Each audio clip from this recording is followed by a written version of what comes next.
Mass Maharaj Raviteja చాలా gap తర్వాత 2 కొత్త సినిమాల్ని లైన్లో పెట్టేశాడు. దిల్ రాజు బ్యానర్లో అనిల్ రావిపూడి డైరెక్షన్లో రాజా ద గ్రేట్ అనే సినిమా చేస్తున్నాడు. వెల్కమ్ టు మై వరల్డ్ అనేది ట్యాగ్ లైన్. విక్రమ్ సిరికొండ అనే కొత్త దర్శకుడితో టచ్ చేసి చూడు అనే సినిమా చేస్తున్నాడు. 2 డిఫరెంట్ కాన్సెప్ట్లే. రాజా ద గ్రేట్ లో బ్లైండ్ క్యారెక్టర్ చేస్తున్నాడు.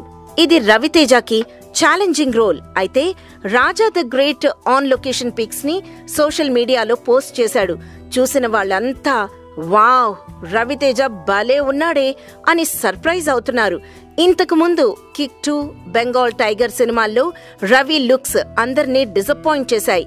బాగా బక్క చిక్కిపోయి ఏజ్ బార్ అయిపోయింది అన్నట్టుగా ఉన్న రవి లుక్స్ కి నెగటివ్ మార్కులే పడ్డాయి. కట్ చేస్తే ఇప్పుడు మళ్లీ పాత రవితేజలా మారిపోయాడు. ఈ లుక్ చూసి ఫ్యాన్స్ అండ్ ఆడియన్స్ ఫుల్ ఫిదా అయిపోయారు. కరెక్ట్ గా చెప్పాలంటే వెంకీ సినిమా అప్పటి రోజుల్ని గుర్తు చేస్తూ 10 ఏళ్లు వెనక్కి వెళ్లిపోయాడు మాస్ మహారాజ్.